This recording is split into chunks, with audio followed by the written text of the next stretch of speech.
Hello मित्रांनो, welcome to our channel Anjali kitchen blogs. आजची recipe आहे साबुदाण्याची खिचडी। साबुदाण्याची खिचडी बनवण्यासाठी आपण 2 बटाटे बारीक चिरून घेऊया। आता एक गॅसवर आपण एक पॅन ठेवूया, त्यामध्ये आपण रेसिपी पुरता 2 स्पून ऑइल घेऊया। ऑइलमध्ये आपण बारीक चिरलेले बटाटे ॲड करूया। आता बटाट्याला आपण छान प्रकारे फ्राय करूया।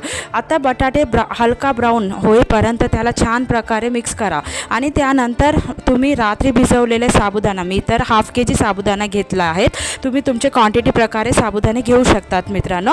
आता त्यामध्ये आपण छानपैकी स्वादानुसार नमक ॲड करूया। आता आपण शेंगदाणे छान प्रकारे भाजून बाजू ठेवूया। त्या शेंगदाणेमध्ये 4-5 हिरवी मिरची आपण ॲड करू आणि त्याला बारीक कुटून घेऊया। तुम्ही मिक्सी पण करू शकतात, पण मिक्सी केल्याने त्याचा टेस्ट जास्त वाढत नाही मित्रांनो। तुम्ही कुटून घ्या, कुटून गेल्याने त्याचे टेस्ट खूप वाढतात। आता त्या मिक्सरला ना आपण साबुदाण्यामध्ये ॲड करूया। आता ॲड करून छानपैकी मिक्स करूया। आता आपण आपले फ्राय केलेल्या बटाट्यामध्ये त्या साबुदाण्याच्या मिश्रणाला या पॅनमध्ये ॲड करूया। आता छानपैकी त्याला मिक्स करूया। मिक्स करताना तुम्ही गॅसचा फ्लेम ना थोडा स्लोही ठेवा, कारण की